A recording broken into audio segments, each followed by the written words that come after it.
Morning, Grace-Toti. I'm going to make a shift today from studying the Word of God alone to studying the world of God together with the Word of God. Just something fun. I hope it'll be a blessing to you. Did you know that the Earth's atmosphere is ringing like a bell? A study published this month in the Journal of Atmospheric Sciences by scientists at the University of Hawaii and Kyoto University in Japan shows that the Earth's entire atmosphere has waves circulating around it that are just like the vibrations of a large bell, and they actually create music all the way around the world. Disappointingly, the human ear can't hear it, but it's one of the many ways that creation makes its joyful noise to the Lord. I'll begin with Psalm 19, which you know. The heavens declare the glory of God, and the sky or the expanse above proclaims his handiwork. Day to day pours out speech, night to night reveals knowledge. There is no speech, nor are there words, whose voice is not heard, but their voice goes out through all the earth, and their words to the end of the world.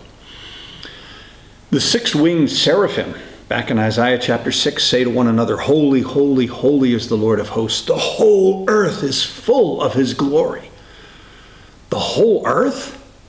They must have had access to more information than we do. I think we just miss so much of what is happening around us. It seems that the psalmists and Isaiah really understood that nature itself, and particularly the heavens, communicate praise to the Lord. Now, Paul told us that all creation is groaning, Romans 8, groaning for the day when the curse will be lifted. But I saw this recent study of the heavens ringing, and I couldn't help but think that God's design is in this atmospheric music. Literally, atmospheric music. I confess that when I read these next few passages that I'm going to read in the past, I always thought, well, the heavens singing meant angels. But in their context, heavens is talking about the literal heavens. Is it poetic language? Maybe, but scientists are saying that the music is real. It's literal. Psalm 98 verses 4 to 9 begins with people and then moves to nature. And it says this: "Make a joyful noise to the Lord, all the earth. Break forth into joyous song and sing praises. Sing praises to the Lord with the lyre," that U-shaped lap harp, "with the lyre and the sound of melody, with trumpets and the sound of a horn. Make a joyful noise before the King, the Lord." Okay, so that's humans, but then verse 7. "Let the sea roar and all that fills it, the world and those who dwell in it. Let the rivers clap their hands and let the hills sing for joy together before the Lord. For he comes to judge the earth. He will judge the world with righteousness and the peoples with equity." Isaiah 44:23 says this: "Sing, O heavens, for the Lord has done it. Shout, O depths of the earth. Break forth into singing, O mountains, O forests, and every tree in it. For the Lord has redeemed Jacob and will be glorified in Israel." Isaiah 49:13 says, "Sing for joy, O heavens, and exult, O earth. Break forth, O mountains, into singing, for the Lord has comforted his people and will have compassion on his afflicted." What if it's not just artistic language? What if the heavens are actually singing, or at least ringing?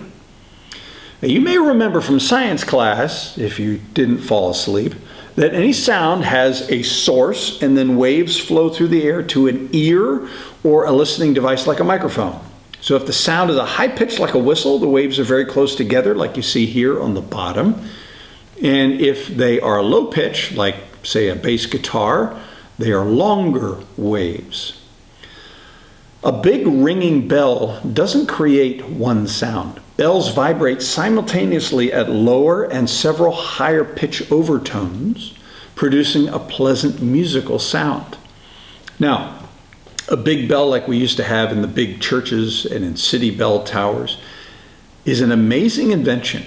When a big bell sounds, it makes 5 tones: a low-pitched fundamental tone known as the prime, then the minor third, the fifth, the octave, and at the bottom, the hum. That's why a bell has the unique shape that it has. Each portion of the bell is giving off its own tone. Now, after a bell is cast out of molten copper and tin, it cools for a couple of weeks. And then it's turned by using a massive lathe to shave out some of the metal in different places as a guy taps it with a hammer to perfect the 5 tones, as you can see here in the picture. In the case of our atmosphere, the music comes not as a sound we can hear, but in the form of large-scale waves of atmospheric pressure, moving west to east in the northern hemisphere and east to west in the southern hemisphere, and even traveling around the equator. Each of these waves is a resonant vibration of the global atmosphere, proportionate to the resonant pitches of a bell. The basic understanding of waves in the atmosphere began about 200 years ago with a French physicist, Pierre-Simon Laplace, predicting that wave frequencies should be present in the atmosphere.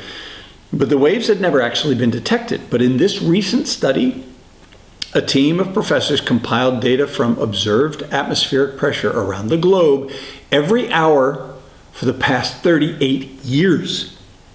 The results clearly revealed the presence of dozens of the predicted wave modes around the Earth.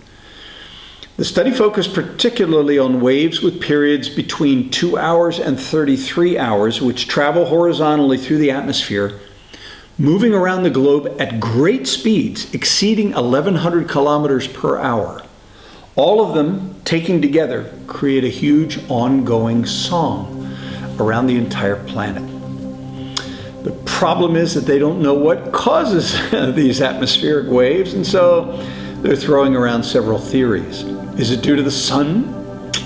Is it due to the rotation of the molten core down inside the depths of the Earth? They just don't know. They write that most waves are randomly generated on a global scale and resemble the tones in a vibrating musical instrument. They conclude our identification of so many modes in real data shows that the atmosphere is indeed ringing like a bell. This finally resolves a long-standing issue in atmospheric science, but it also opens a new avenue of research to understand the processes that both generate the waves and dampen the waves. So, the heavens are ringing, making music to the Lord 24/7. The prophet Isaiah wrote, "Sing, O heavens, for the Lord has done it. Sing for joy, O heavens." Now, context, framework now. I know that we're getting surrounded by the dreaded coronavirus. It feels like it's closing in on us, just a matter of time. Our God, who fashioned the heavens and the earth, the sky and the sea and all that is in them, is right here with us.